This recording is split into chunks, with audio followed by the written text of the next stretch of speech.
What exactly is it like to be a first-year head basketball coach at the D1 level and to do so at a place where you can't take in any transfers?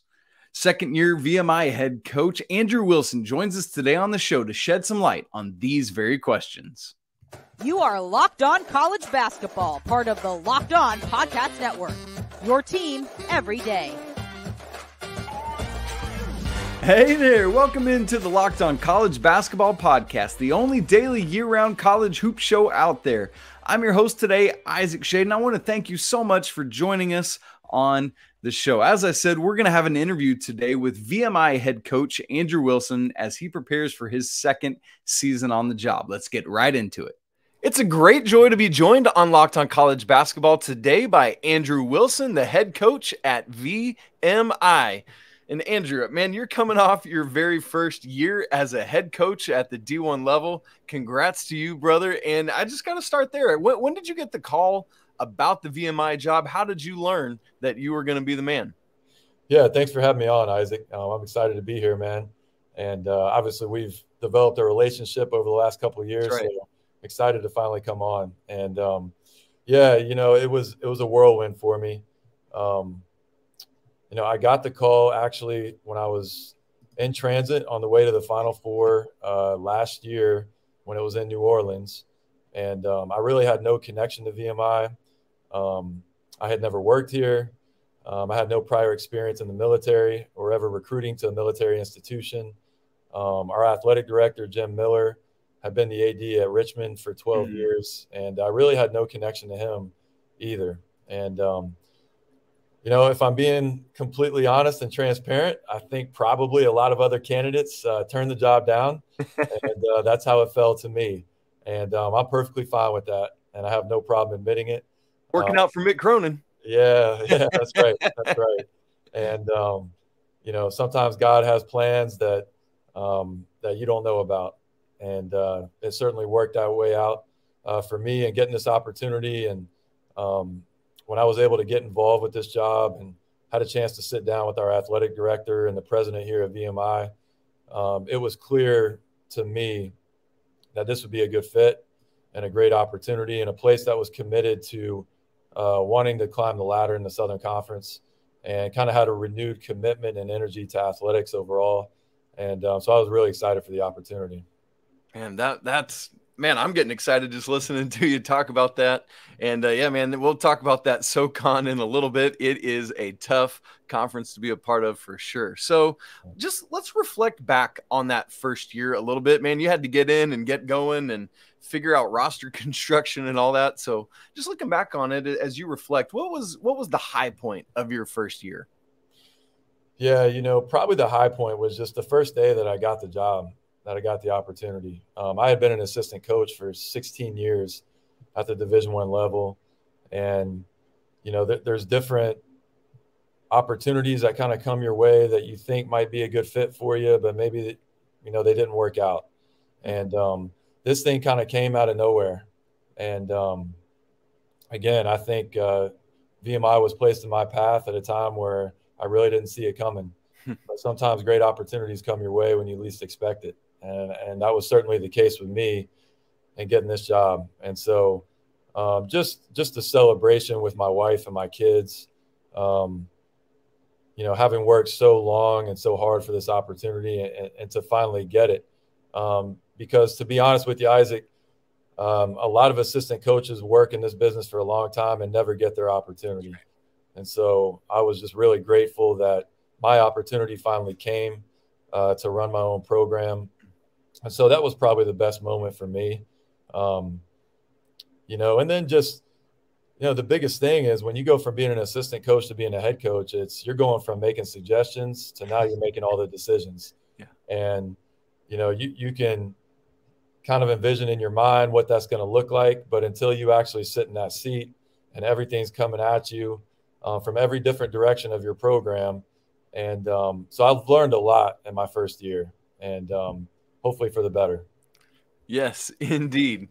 Well, Andrew, like also in any profession, let's be honest, there are the highs and then there are tougher times. So I'm curious, as you reflect on the first year, what was maybe the low point for you? Yeah, I don't know if there was a low point. We only won 7 games in my first season. And when I talk to a lot of people on the outside of the program and kind of reflect back on my first year, a lot of people, they'll say, Coach, I'm sorry your first year was so tough. And I kind of stop them. And I'm like, look, I knew this was going to be a big rebuilding job. And we're in the building stages of this program. And really what we went through last year is kind of what I fully expected.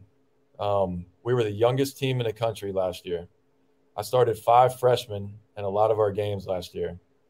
We had a game last year that we won here at home versus Wofford. We scored 87 points, and we beat them in overtime, and every single point was scored by a freshman for the first time in college basketball history. And so we were dealing with some extraordinary circumstances this past season, and my guys kept fighting and battling, which is what's ingrained in these kids from day one when you come to military school and to VMI. And so I was really proud of what we accomplished last year. I really don't look at it as it was a tough season. I look at it as it was a learning experience. And I'm excited about the future of our program. I feel like we've got some great pieces in place to really take off in year 2. Man, that's exciting to think about for sure. And what a crazy thing, all the freshman minutes and things like that. That is a great coaching job on your part. Now, Andrew, you talked about like all the years of being an assistant and now getting to be the guy. I'm curious, going back to your playing days, for those who aren't aware, Coach Wilson played at Florida State, both for Steve Robinson and then Coach Hamilton. And Andrew, I'm curious how Andrew, the player, you found that to influence Andrew, the head coach. Yeah, that's a great question. I find myself every single day thinking back to lessons that Leonard Hamilton taught me during my time at Florida State. And I reflect back literally probably every hour to something that Coach Hamilton taught me during my time there. Especially when I'm about to address the team or I'm about to go into a team meeting. Coach Ham was the best at that, being able to bring the best out of his student athletes that he coached. And one thing that he used to talk about all the time, and I probably didn't have an appreciation for it until I actually took the job here and got into it. He used to talk about how tough jobs are the best jobs. And when I was a player, I kind of thought I wanted to get into coaching, and I really fell in love with the process of coaching through being around him and his coaching staff. But he used to talk about it all the time. A tough job is the best job. And I never really knew what he meant, but I do now. And we certainly have a lot of challenges at VMI, but it doesn't mean it's not a great place. Just because it's a hard job doesn't mean it's not a good job. And I think there's a big difference there and a clear distinction. And VMI is a great place with a lot of great people. The types of kids that I get to coach every day and interact with and be around are going to be the future leaders of our country. And so a lot of the issues that other coaches might have at different institutions, I don't have those issues here at VMI. And when I lay my head on the pillow at night, I don't have to worry about what my guys are doing. I've got the distinct privilege to coach some of the best kids in the country, and that stand for the right things and are going to go on to do great things in this world. Man, good. That's just as you said, that's just an honor. You love to hear that. So, Andrew, as you were working on building your staff, one of the things that as a first-year head coach, you're trying to figure out like some of how do I do this? What am I going to look like? And it's nice to have somebody on your staff that has had some of that experience before. So your associate head coach, Dave Davis, brings some of that head coaching experience. How does what he's done and been through help you as you settle into your role? Yeah, Coach Davis has helped me tremendously. He's been a blessing to me and my staff and all of our players. He was a Division II head coach for 28 years. He was one of the winningest Division II coaches in NCAA history, has almost 500 wins as a head coach. And so the knowledge and wisdom that he brings to our program, it can't be duplicated. And so what he has been able to do during his head coaching career is win at really difficult places. And so I knew with myself being a first-time head coach, I wanted somebody on my staff that had that experience as a head coach, that knew what it felt like to sit in that seat. And so he's been able to, really calm me down when I need to be calmed down. He's been able to get me excited when I need to be excited. And he's really helped me out in so many different ways, just beyond the basketball court, and being able the right times to, know when to push the guys, to know when to push the staff. He's been extremely helpful in those areas for me. And I'm grateful to have Coach Davis on staff. He's going to continue to do great things for me. I was really fortunate to get him here. He had a lot of success with Pat Kelsey at Winthrop and at College of Charleston. The 3 years that he worked for Coach Kelsey, they went to 2 NCAA tournaments. That's right. And had some of the most successful teams in the entire country. And so the fact that I was able to land him here at VMI, he's a real asset to our program and to VMI. And you talked about this a minute or two ago, but VMI really is such a unique place. And part of that is on your staff, you're also able to retain Austin Keenan, who is somebody that had a great career there at the Institute and had already been on staff for several years. And a lot of times when a new head coach comes in, you might see them not retain some of the staff. So why, Andrew, was it important for you to both retain him and to have somebody that gets and understands the unique place that VMI is? Yeah, Austin's been great. When I first got involved with this job at VMI, I reached out to a lot of people, former head coaches from different sports who had success here at VMI. And all of them told me, placed a real importance on having someone on your staff who's familiar with the institution. And so it was an easy choice for me. Once I got the opportunity day one on the job and I got the chance to sit down with Austin and see the type of guy that he is, obviously his playing success speaks for itself that he had here at VMI. He's been a tremendous asset for me. I would have been lost my first 3 months on the job without Austin Keenan. I would have had no chance to survive here. VMI is such a unique place from every standpoint. Just being able to run your program every day is so different than a regular Division I institution. The amount of time that we were able to spend with our guys here at VMI is very limited compared to a lot of other schools because of the obligations that they have on the military side of things here. And so I would have been totally lost without Austin. He's been such a tremendous asset for me, my staff, our players, but also just an example of someone who's had a tremendous basketball career, but has been through some of the challenges that some of our guys face every single day here at VMI. And so he's a living example and walking proof every day for our guys, to be able to look at and say, hey, I can do this. I can take on the challenges that are up on the hill on the military side of things and still have a very successful basketball career. And so Austin's been great so far.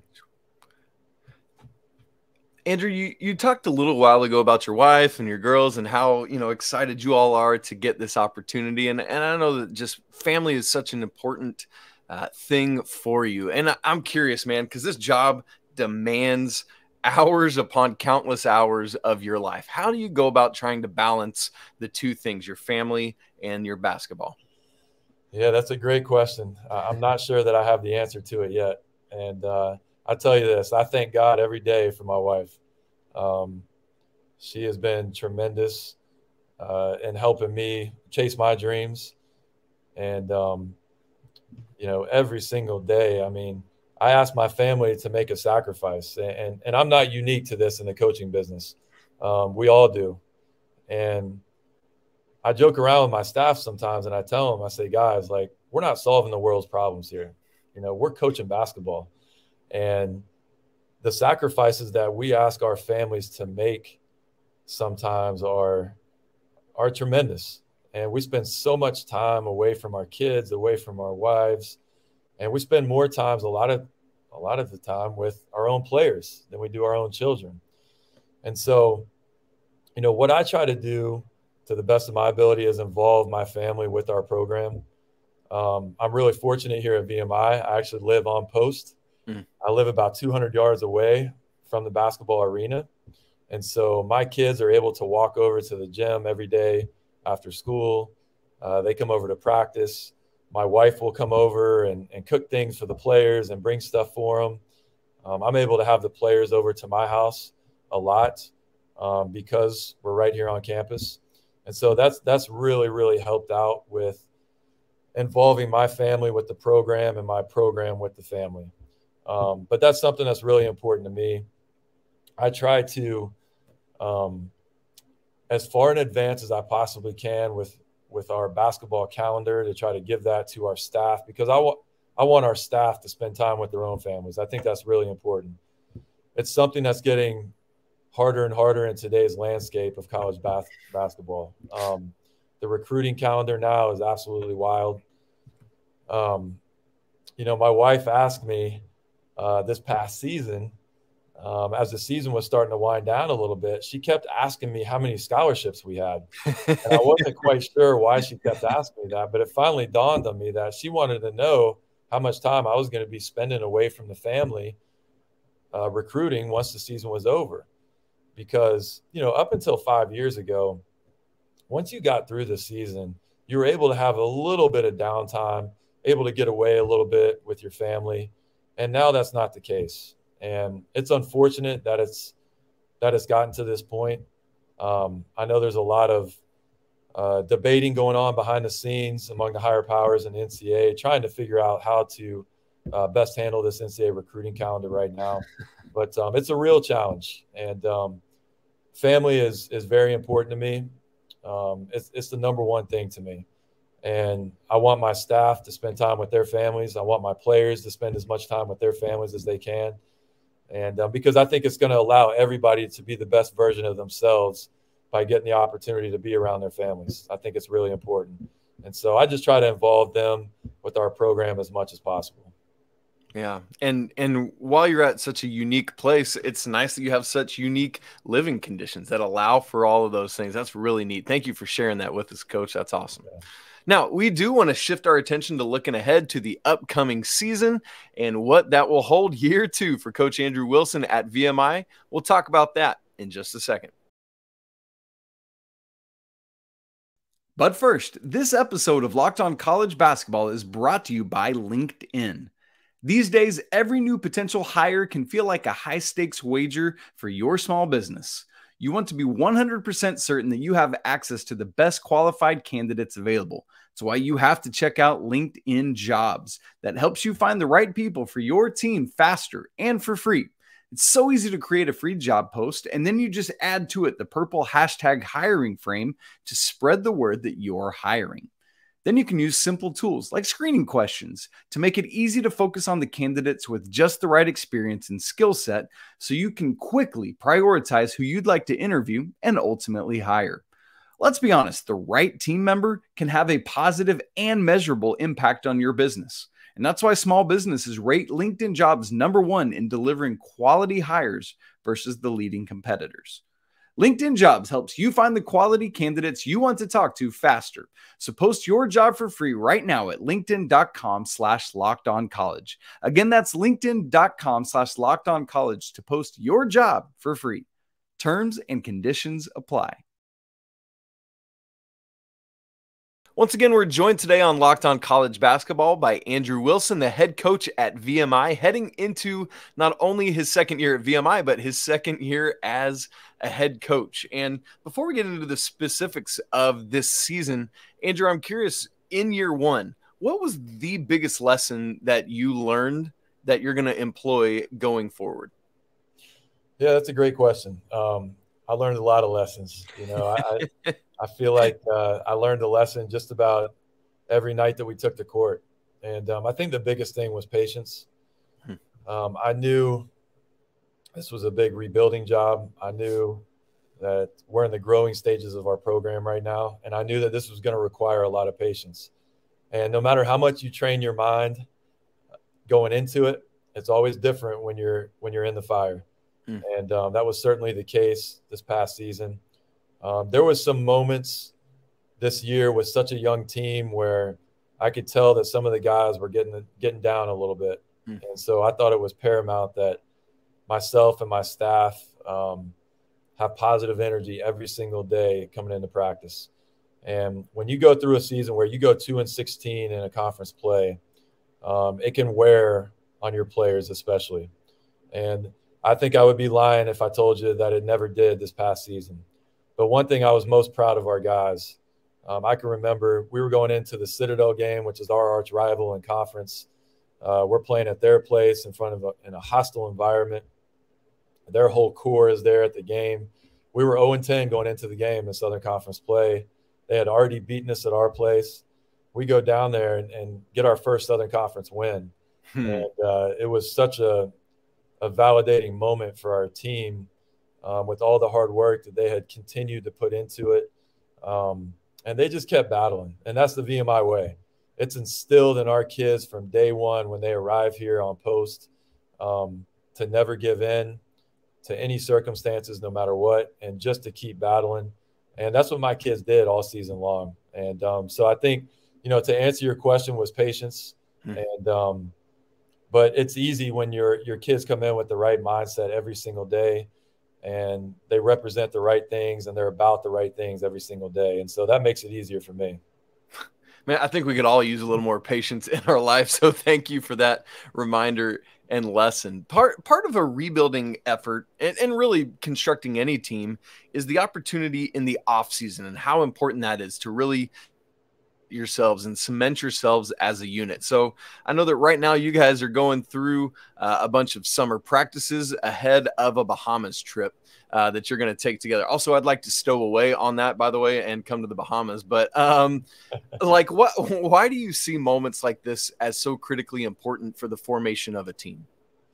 Yeah, we're in a period of time right now. We're in the middle of the summer. We're in late July. We're trying to form our culture right now. And 9 of my 13 scholarship players this season are going to be freshmen. I'm having my staff do some research. If we're not the youngest team in the history of college basketball, we have to be one of them. And I'm pretty confident we're going to be the youngest team in the country this season.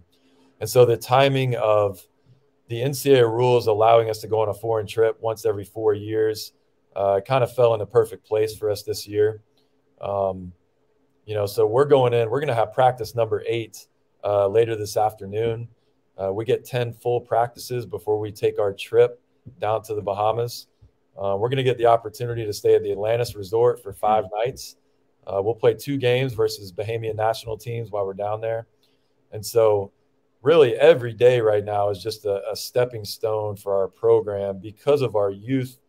We don't have a foundation in our program that's in place yet because of our youth. And so we're working towards that right now.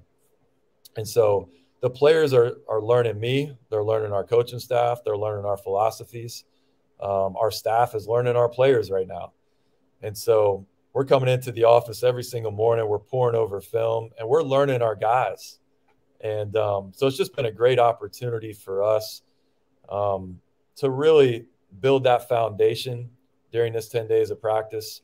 And then when we come back in the fall, we're going to feel like, okay, we've got that foundation in place. They understand what our system is, what we're trying to accomplish every single day.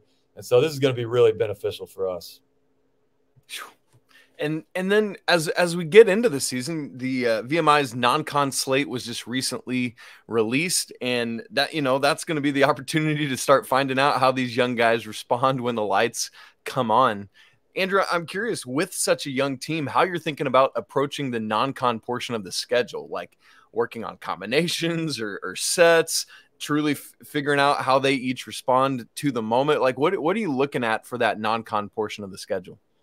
Yeah, it's so important when you're a new coach and taking over a program. Your non-conference scheduling is so important to the value of your program. And so what we've tried to do is put together a schedule that's going to challenge us and help us be prepared once we get into Southern Conference play, but also give our team an opportunity to be competitive in games. And so, we'll open up at Richmond, which is who we opened up with last year. That game makes a lot of sense for us.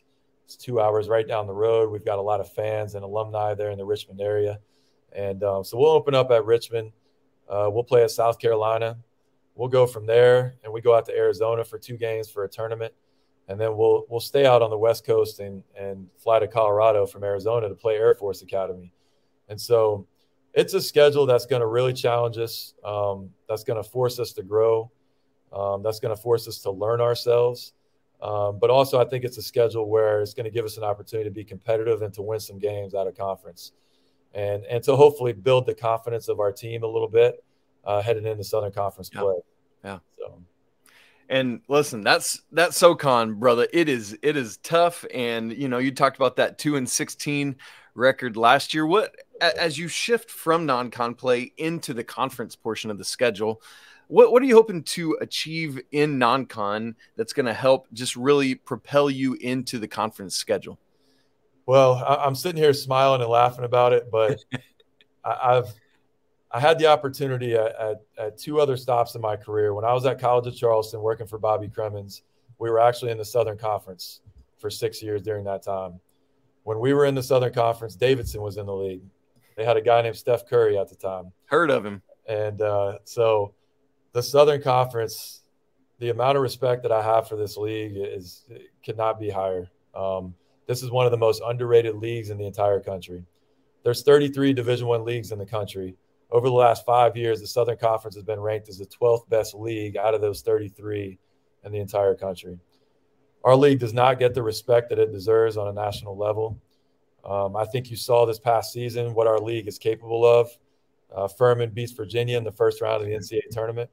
And shouts to the Paladins. Let's go. Yeah, that's right. That's right. Bob Ritchie's done a great job. That's right. And so our league is tremendous. Over the last 4 years leading up to this past year, 4 head coaches had gotten Power 5 jobs. You know, Wes Miller from UNC Greensboro goes to Cincinnati. Steve Forrest from ETSU gets Wake Forest. Lamont Paris from Chattanooga goes to South Carolina. Mike Young from Wofford goes to Virginia Tech. So it's a league that has a lot of great players, has had success in the NCAA tournament, has had coaches go on to do great things in this business. And it's just a really competitive league.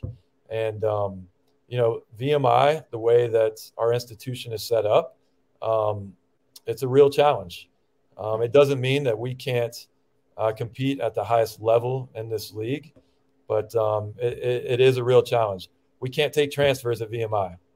The rest of our league can. We don't have grad school at VMI. The rest of our league does. And so it presents some challenges right away. But I knew that before I took the job. And the way that we have to build the program here at VMI is the way that I'm most comfortable doing it, which is through the high school ranks. And so that's the reason that we have 9 freshmen on our roster this year. And we're going to be the youngest team in the country. But our league is full of 3rd, 4th, 5th year guys that are very experienced, whether it's in the Southern Conference or in other leagues that are coming, you know, transferring in. And so our league is going to be probably a top 10 league in the country this coming season. You know, there's experience. There's really good coaches. So it's a challenge every single night in this league. There's no off nights.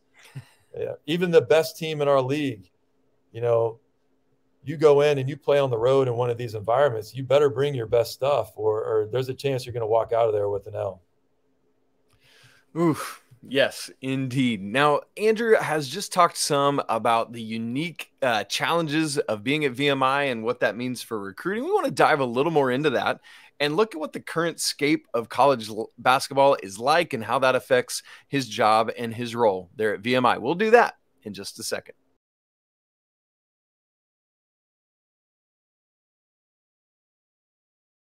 It's a joy and an honor for us to be joined on Locked on College Basketball today by Andrew Wilson, the head coach at VMI. We've just talked a little bit about some of the challenges that VMI faces in terms of recruiting and other things like that.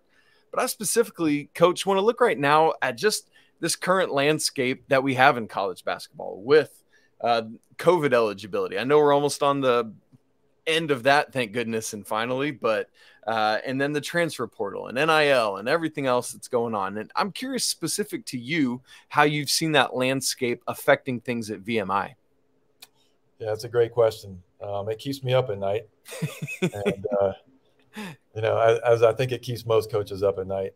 You know, I'll be honest, I haven't met or talk to one Division I coach who says what's going on in our sport is great. I haven't talked to one coach who thinks that. The reality is that college basketball is older than it has ever been right now. A lot of that has to do with the extra COVID year, which you mentioned. We're still going to have 2 more seasons of that. That's right. Until those kids are cycled out of the program. The current landscape of things has created a real challenge for a lot of schools, probably more so for us than maybe some other traditional schools, because we're not allowed to take transfers and we don't have grad school. And so just to give you an example, like one of our best players this past year, a kid named Sean Conway, who was a graduating senior, because we don't have grad school, he was forced to leave VMI. He wanted to stay here. He has wound up going to St. John's and is playing for Rick Pitino, and he's going to get a great opportunity to play on that stage. And I'm really happy for him.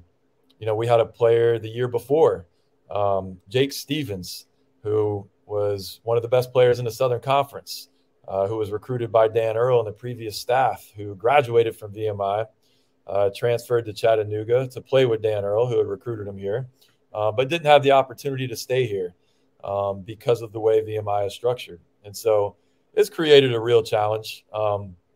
You have to get creative in your thinking. You have to figure out a way to think outside the box to function within the rules that we have. And, I think for us, the great equalizer is just being able to go out and evaluate high school players. There's a lot of high school kids that are being overlooked right now because of the current landscape that we're in. When the season ends, 99% of college coaches are focused on the transfer portal and trying to bring in kids from the portal.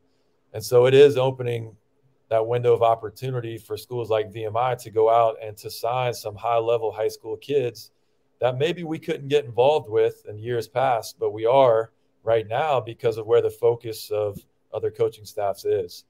And so I think you have to take, every challenge as an opportunity, and you have to find your window of opportunity. And I think that's what my staff and I have done.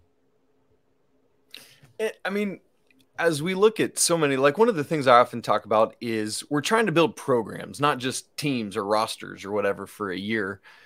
I mean, do you think you've maybe found a unique opportunity in this where maybe at VMI, with kind of building through the high school ranks, as you're talking about, it is an opportunity to build maybe a bit more of a cohesive program while a lot of other schools are just piecing it together year after year? Yeah, that's what I'm hopeful of, Isaac.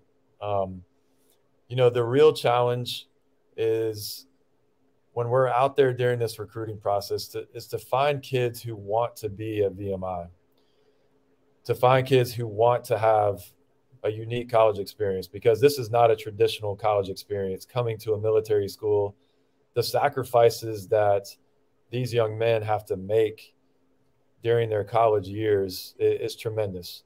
And so finding kids that want to be a part of a place like this, of a unique institution, that want to be a part of a culture like this is really important. I feel like my staff and I have done that in the recruiting process with the freshmen that we brought in. And we're hopeful that we're going to be able to keep this group together and to be able to grow old together. And that's really the key in college basketball today. Obviously, you have to bring in talent. That's really important and will always be important. But I think in today's age, even more so than in the past, is trying to create a culture and an environment where kids want to be a part of that, because every single school has got something different to offer. And to be honest with you, for the history of the NCAA has been around for more than 100 years. For the history of the NCAA, up until 3 years ago, every single college basketball scholarship was the same. Whether you were going to VMI or you were going to North Carolina or you were going to Florida State, your scholarship was worth the same. Now that is not the case with NIL, with all the other things that are a part of scholarships now that the NCAA has allowed. And so it's really important to create that environment that kids want to be a part of, that kids feel comfortable in, but also kids feel like they can become the best version of themselves and be pushed to where they want to get pushed to, because all these kids have dreams. When they come in, you're a Division I basketball player. All of these kids have aspirations of playing professionally. And so it's paramount that every coaching staff puts in place an environment that's going to help create for them to reach their full potential. Whew. Yes. And it's such a tricky thing to accomplish and to pull off. And I know that that's something you and your staff are working hard at. Speaking of your staff, something that some folks might not be aware of is that the NCAA is now allowing for 2 more like in-game on-court assistant coaches starting July 1st. And so I'm curious, Andrew, if you are going to take advantage of that and bring 2 more assistants onto your staff this year. Yeah, that's a great question. I have restructured my staff recently. I promoted my director of basketball operations to assistant coach / director of operations. He's a young guy, Luke Colwell. He was a manager at South Carolina for Frank Martin and has come in and done a tremendous job for our program. And so I promoted him last week, actually. My director of player development, Ryan King, is now going to have on-the-court responsibilities as well. And so it's really going to help our program, actually. At VMI, it's a little tough to find additional help in the form of managers. We don't have any GAs because we don't have graduate school. Right. And so just having enough hands on deck at practice every day can be a little bit of a challenge. And so being able to get those 2 additional coaches on the court to be able to work with our guys is really going to help our program be able to function every single day. And was a real challenge for us last year with the amount of injuries that we had. There was times in practice last year where Austin Keenan, who we already talked about earlier, and another one of my assistants, Keith Chesley, they were on our second team all year long because we didn't have enough bodies to practice. And so we actually never played 5-on-5 one time live in practice last year, which I know is really hard to believe. I had never been through a season like that. But that was, in fact, what we were dealing with last year. And so, yes, the new rules are really going to benefit us in that area and having extra help on the court. That's a big win. I didn't think about the GA side of that and not having a grad school and what that would mean for you. So, yeah, that is a huge win. Congrats to you in that endeavor. All right, last question for you, Coach, then we'll get you out of here. Thanks so much for your time. We talked about it earlier. You are a grad of Florida State. I'm just curious, are we going to see the Keydets heading down to Tallahassee anytime soon? Yeah, I'm a proud graduate of Florida State. I love Florida State. I've got all my kids in Florida State gear already. And we watch as many basketball, football, baseball games as we can. And I'm forever grateful for my time down there. I grew up a huge Florida State fan, actually. My parents both went there. So it was a dream come true for me to get the opportunity to be able to play down there. And so I'll always be grateful for my time in Tallahassee. We have been talking with Florida State about trying to schedule a game. Scheduling can get a little tricky sometimes. Absolutely. That's not an easy trip from Lexington, Virginia down to Tallahassee, Florida, for a lot of different reasons. And so if we're able to ever, work it out logistically, I think in the coming years, you might see the Keydets down there in Tallahassee playing Florida State. That'd be awesome. Would love to see it. And I know it would make your heart very happy as well. Especially if you could go in there and give them an L on their home floor. That would be some kind of something. I don't know about that. Oh, great stuff. Coach Andrew Wilson, thank you so much for your time, and good luck to the Keydets in the upcoming season. Yeah, thanks for having me on, Isaac. Really enjoyed it. Thanks again so much to Coach Andrew Wilson at VMI for joining us. Great conversation today. Really interested to keep tabs on his second season at VMI. Remember, you can follow the show on Twitter at LockedOnCBB. You can follow me at Isaac Schade. And of course, don't forget to give Coach Wilson a follow as well. Also, if you would, please subscribe to the show. Whether you listen or watch, you can find ways to do so. If you are watching, would you smash the like button so we know you're here? And would love for you to leave comments on your thoughts on today's show. As always, apologies to the lawyer family. Go Wildcats, and until tomorrow, peace.